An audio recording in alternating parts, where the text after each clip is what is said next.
Hey everybody, it's Brooke with the Buttered Home and welcome to my messy kitchen. It's Saturday, it's the weekend, so you know what that means. That means it's time for Brooke to shoot some new pictures of some old recipes and we get to do it together. For some reason, my live stream wouldn't let me put the links in the description today. So as soon as we're done, I will go back and pop them into the comments. But we have two really easy recipes that are delicious and they go together beautifully. Tomorrow is Father's Day, so if you're on the fence about what to fix, this is also a great lunch for tomorrow for Father's Day. So it's multi-purpose, what we're doing for you today. But the first thing we're going to do is we're going to do our Instant Pot Italian sliced beef with onion and peppers, and it's delicious and it's so simple, so simple. So we'll get started on that right now. So I just have my Instant Pot liner right here because I actually have the Instant Pot back here in the back plugged in and ready to go. But this is just kind of a prep and dump recipe. This is one of my favorites. Now we use about 1.5 pounds of bottom round beef steak. And as you can see, and I'll try to move it so you can see it a little bit better, that's a very lean steak. It's also a very inexpensive cut of steak, so it's perfect for these simulated slow cook recipes. We're using our Instant Pot, so this one is fantastic to do in the Instant Pot. So I've got about 1.5 pounds of this bottom round steak, and I have sliced it up parallel or with the grain of the meat. That'll help keep it tender. If you're not sure on how to do that, you can also marinate this for a little while ahead of time if you wanted to, but you really just don't have to. One of the things that I love about the Instant Pot is that you get those slow cooked results in just a fraction of the time. Now, when I tell you how long this takes to cook, you're going to say, well, that's not a short amount of time. But compared to slow cooking it for 6 to 8 hours, it really, really is. So I have one large bell pepper that I have just sliced up into slices. And then I have 1/2 of an onion that I have sliced up into slices. I'm using red or purple onion, whatever you want to call it.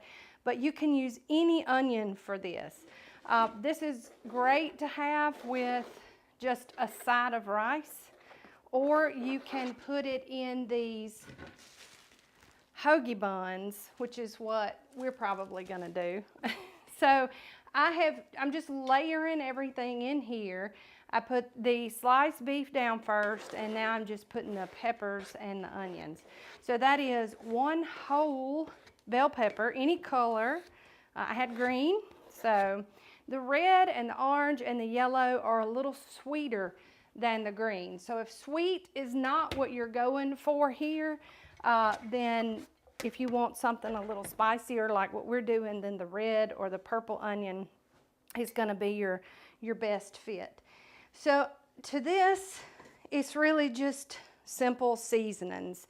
Okay, so we're going to put in probably about, a 1/2 teaspoon, 1/4 to 1/2 teaspoon of pepper. Just do the salt and pepper to suit your taste. And I'm only going to do about 1/4 to 1/2 teaspoon of salt, because we're going to add in 2 beef bouillon cubes. Now you can crush these if you want to. You don't have to though. So I'm just going to drop one in on each side there. And if you don't have beef bouillon cubes, you can use probably about 1/2 cup of beef broth. That would work fine too. I like the bouillon though because it's just a little more concentrated. It's a little stronger. And then 1 package of Italian seasoning mix. I keep Italian seasoning mix in the packets. I keep ranch seasoning in packets because we use these on roast a lot. So this is a really easy way to add a lot of flavor. And what you always want to do anytime you're using prepackaged ingredients is, I mean, you know, like this, prepackaged things, is check your ingredients here and make sure there's nothing on here that you can't pronounce. Nothing that looks like a chemical. Like this says sea salt, sugar, garlic, onion, spices including parsley, bell pepper, citric acid, xanthan gum, carrots, and natural flavor. So there's nothing, xanthan gum is the only thing that might be hard to pronounce, and all that is just a thickening or a binding agent. It's used a lot in keto or low carb cooking. So you'll hear me talk about that from time to time. So we've got all of our seasonings in there, and now we just want to throw in 1 cup of water. Anytime that you cook in your Instant Pot, you always want to have liquid. You always want to have at least 1 cup of liquid. So we're just going to pour that right over the top. And that's it. I don't even stir this bad boy. So now I'm going to take it over here to my Instant Pot, and I'll try to kind of scoot it over so you can see it on camera. And then we put the lid on and we lock it, and we set it to pressure cook. Let me find my pressure cook button. For 40 minutes. I know that seems like a lot, but in an hour you'll have what tastes like you cooked it all day in the oven. You want to make sure that your vent is all good and sealed up too. So that is our Instant Pot Italian sliced beef with peppers and onions. And when it gets done, we'll talk about what to do when it gets done after we make this dressing. And then when it gets done, I'll serve up some and we'll come back live to show you that. So what we're about to do now, let me hit start.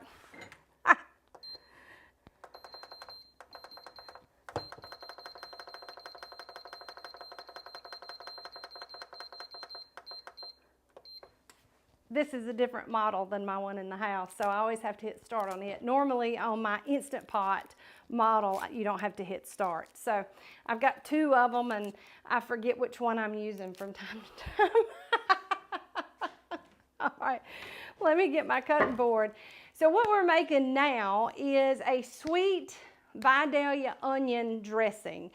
And this is perfect for so many things. So one of the things that I like about this recipe is that it shows you that dressings are not just for salads, because this is kind of like a creamy emulsified base of a salad, and it is delicious enough that we can serve it over this sliced beef. It's the perfect thing, just like our Alabama white barbecue sauce, to keep on hand in the fridge at all times. It's also delicious on a salad. It's also great as like to dip your French fries or pour over your vegetables. I use this dressing for roasted vegetables all the time. It's one of my favorites. In summertime in the South, that is vidalia onion season. Well, truthfully, all year long is. These things are widely grown in Georgia, which is our neighbor state here to Alabama. And there are some Alabama farmers who also produce sweet vidalia onions. If you've never had one, they're unlike any other onion that you could ever taste. They're sweet, they're creamy, and they add a lot of flavor as well as texture to just about any dish you make. So we're going to show you how to whip this up really fast. So all you need is 1 medium to large size vidalia onion and just a few other things to make it really nice and good. So we're going to break this onion down. I'm going to show you quickly and safely how to do that. So for this, we're using the whole onion. So the easiest way to break this guy down is to set it on its side and carefully just shave off just a little bit of that top and just that root ball on the bottom without taking too much of the onion itself off. And then we just want to trash that. Now the next easiest thing to do, you have a good solid surface now where you can take the onion and you can slice it in half. then I always recommend laying it face down. And this is before I ever peel it. So at this point, if you only need half an onion, you can store the other half and use one half. Or if you need the whole onion like we're doing, we're going to cut that into another half by laying it flat side down. So we've quartered our onion, and you can do almost anything with this now, but we're going to peel it. So trying to reserve as much of the whole onion as I can, I just take that outer layer off. Sometimes the onion, this will be adhered to that outer layer, and you'll see a lot of cooks who have to take just a small piece of the onion off. And you can do that as long as it's thin, and it'll just slide right off. So as Shrek said, onions have layers. So this time you can use your onions to work to your layers of your onions to work to your advantage. So this is nice, it's not dry, so mine is coming off really easy. But if you have to take that first little layer off, don't sweat it unless it's a huge chunk.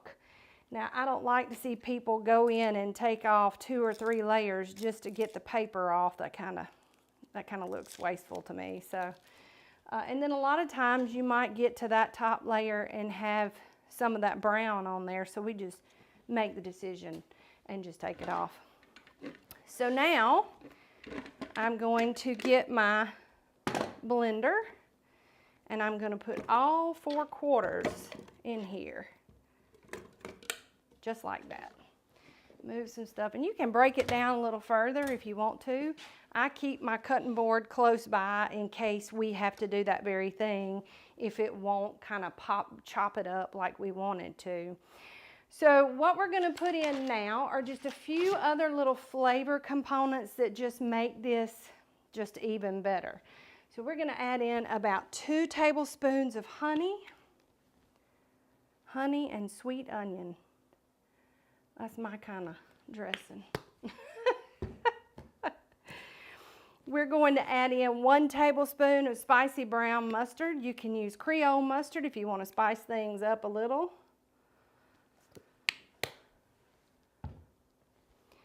And then we're going to add in a little salt and just a little pepper. And you can add more salt and pepper after you're done once we get it all mixed up and taste it. So now I'm going to fit my top on, and y'all have to bear with me, and we'll make sure that this works. This blender can be a little fickle. So we're going to fit that on the top. Okay, we're good. It's going to work. So now what I'm going to do is I'm just going to blend this just a little bit to get the onion broken down and the emulsification process started with all the other liquids that we put in there. And if you can pulse it, I would recommend watching it, maybe pulse it, hold it for a little bit longer. Kind of like what I'm doing.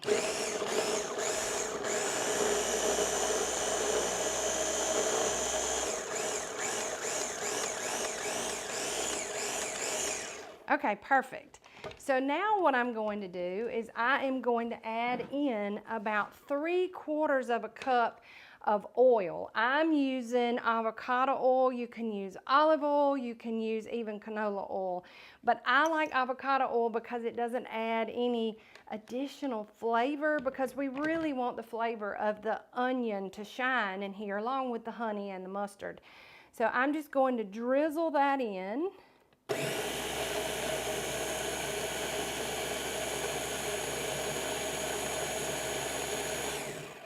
And you'll notice it'll start to get kind of lighter, foamier. Once you add the oil in,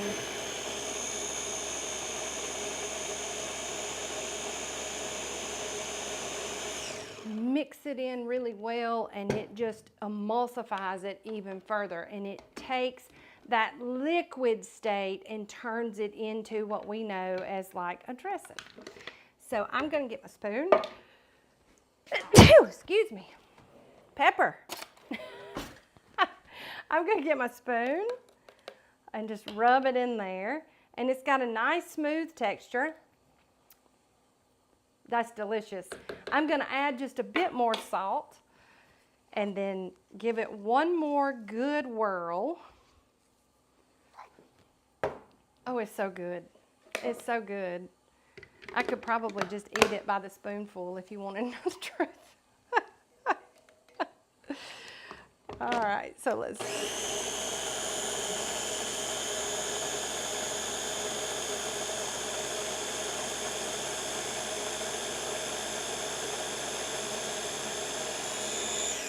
So we added about a half to 3/4 cups of that avocado oil in there, just enough till you saw it start to get not whiter, but lighter in color. So depending on the type of oil that you're using, that could happen sooner rather than later. I always suggest that you add a little more if you see that it needs it, but you should come out with a really nice dressing consistency like we have here. And the onion is all nice and smooth. It's so good. I mean, it's so good. So I like to just take it, get it off of my choppers here.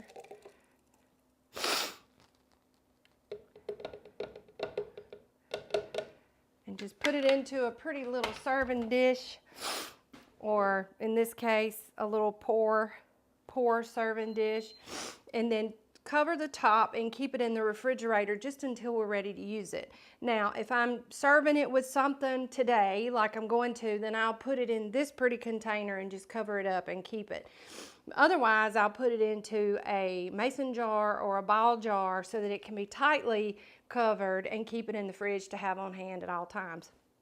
This, I promise you, it's got an onion flavor, but it's sweeter more than anything else with just a hint of onion, if you can believe that.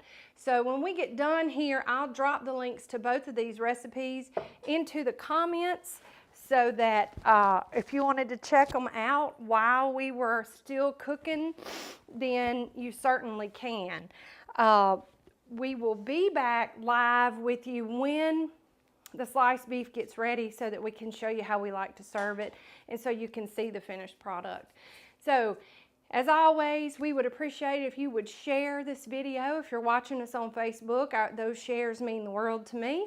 And if you make this, take a picture of it and tag us here at The Buttered Home. We're on Instagram and Facebook. If you're watching us on YouTube and you haven't already, make sure that you subscribe to our channel because we do things like this all of the time. And we hope that you'll subscribe to us on Instagram, Facebook, as well as YouTube if you're not already. So we'll be back shortly, probably in about a little less than an hour. I'm going to let it cool. What we'll do is when the timer goes off, I will turn the unit off completely and I will let the pressure in the Instant Pot release naturally on its own, which takes about 10 or 15 minutes. Then I'll open it up, stir it, and we'll serve it up and take some pictures, and we'll come back and we'll share it with you guys. So y'all stay tuned, set us to favorites, or subscribe to our channel so that you can be notified when we come back live later today. From all of us here at the Butter